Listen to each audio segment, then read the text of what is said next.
Assalamualaikum warahmatullahi wabarakatuh. Perkenalkan, kami dari kelompok 3 akan mempresentasikan model perilaku konsumen, di mana kelompok kami memilih perilaku konsumen hot dan set. Tentu dalam pemilihan model perilaku konsumen tersebut ada alasan dibaliknya. Alasan kelompok kami memilih model perilaku konsumen hot dan set yaitu adalah ketertarikan atas beberapa pokok yang dirumuskan, misalkan cara model ini mempengaruhi konsumen sebelum dan sesudah membeli. Lalu tujuan model ini menjelaskan bagaimana konsumen membandingkan dan memilih suatu produk yang sesuai dengan kebutuhan sehingga konsumen mendapatkan kepuasan. Yang lebih umumnya, model perilaku hot dan set ini memfokuskan atau menitik beratkan pembelian ulang atas ketertarikan konsumen dan menggambarkan dinamika atau pergerakan perilaku konsumen dalam satu periode. Selanjutnya, latar belakang dari model hot dan set. Model perilaku konsumen hot dan set yaitu model yang merumuskan 4 pokok utama, yaitu pertama, bahan atau input, kedua, proses intern, ketiga, hasil atau output, lalu yang keempat atau yang terakhir, pengaruh oksigen yang setiap pokok tersebut terbagi lagi. Yang pertama, bahan atau input meliputi pemasaran dan dorongan sosial. Kedua, proses intern terbagi menjadi pengamatan, dorongan serta belajar, di mana belajar dari pengamatan yang ada. Yang ketiga, ada kepuasan konsumen, dan yang keempat, ada sikap, status, keuangan, waktu. Selanjutnya yaitu penjelasan mengenai model Horset perilaku konsumen. Model Horset akan digambarkan dalam sebuah rangkaian perilaku konsumen yang menjelaskan tentang bagaimana proses pengambilan keputusan pembelian yang terjadi sejak munculnya stimulus, persepsi, proses belajar, sampai pengambilan keputusan pembelian, bahkan terjadinya pengulangan pembelian. Untuk memahami model Horset dapat dilihat pada bagan tersebut, di mana arah panah menunjukkan arus informasi dan garis putus-putus menunjukkan umpan balik dalam proses pembelian suatu produk tertentu. Model Hot and Set tentang perilaku pembeli berisi 4 elemen pokok, yaitu bahan atau input, kedua yaitu proses intern, ketiga yaitu hasil atau output, dan keempat yaitu pengaruh eksogen. Bahan atau input yaitu sebagai bahan dari model tersebut yang berupa dorongan dari sumber pemasaran dan lingkungan sosial. Dan kedua yaitu proses intern. Dalam model Hot and Set, proses intern dari membeli digolongkan dalam 2 bagian, yaitu pengamatan dan belajar. Kedua variabel tersebut mempunyai susunan berurutan, di mana seseorang dapat belajar dari suatu pengamatan lebih dahulu.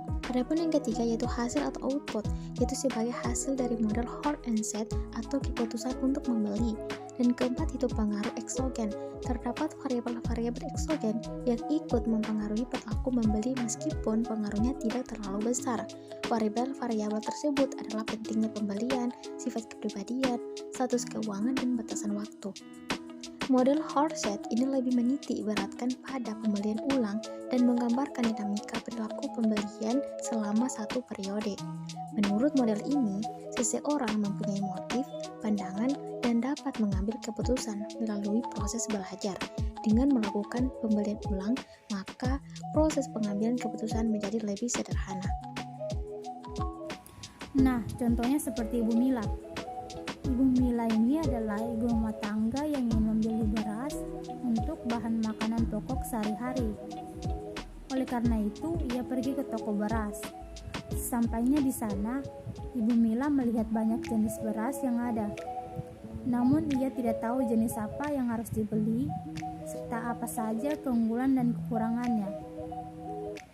Ibu Mila lalu menanyakan hal yang akan menjadi pertimbangan dalam memilih keunggulan dari berbagai macam jenis dan merek beras.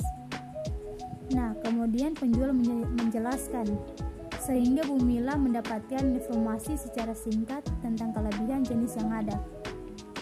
Karena hanya sebagian informasi yang dapat diingat, maka Bumila akan mengingat lebih tentang informasi yang telah dijelaskan. Apabila ia betul-betul akan membeli beras tersebut, atau jika sebelumnya ia banyak bertanya. Setelah mendapatkan penjelasan dari penjual, maka Bumila akan melakukan beberapa tahap seperti merangkai pemilihan kriteria. Kemudian Bumila akan memahami keunggulan pada tiap-tiap jenis dan merek beras. Setelah paham akan kelebihannya, Bumila akan menentukan apakah dengan membeli jenis beras tersebut akan sesuai dengan keinginannya. Nah, apabila sesuai dengan keinginannya, maka ia akan membeli dan akan mendapatkan kepuasan. Dari hasil penjelasan materi mengenai model perilaku konsumen dari Howard dan Seth dapat disimpulkan bahwa memahami perilaku konsumen adalah suatu tindakan yang tidak boleh ditawar-tawarkan. Proses pengambilan keputusan pembelian mereka menjadi pengetahuan penting bagi para pemasar, karena dengan mempelajari perilaku pembelian konsumen, maka akan diperoleh banyak informasi penting yang dapat dipakai sebagai bahan untuk mempertimbangkan pengambilan keputusan para pemasar dan perusahaan untuk merebut hati mereka dan menjadikan mereka pelanggan yang setia. Salah satu model pengambilan keputusan pembelian dalam model Howard dan Seth, di mana model ini menitik beratkan pada 4 unsur dalam pengambilan keputusan pembelian. Yang pertama ada unsur bahan atau input, kedua ada unsur proses intern, ketiga unsur hasil atau output, dan keempat unsur pengaruh oksigen. Sasaran akhir dari model ini adalah mengarahkan perilaku konsumen untuk melakukan pengulangan dalam kegiatan pembelian tersebut. Pada bagian output atau hasil dari model Howard dan Seth terdapat 5 langkah, yaitu perhatian, pemahaman merek, sikap, tujuan, dan membeli. Pada akhirnya, menerapkan model Howard dan Seth ini tidak lain adalah bagaimana pemasar membangun atau menciptakan kepuasan pelanggan dengan studi memahami perilaku dan proses pengambilan keputusan pembelian mereka. Terima kasih.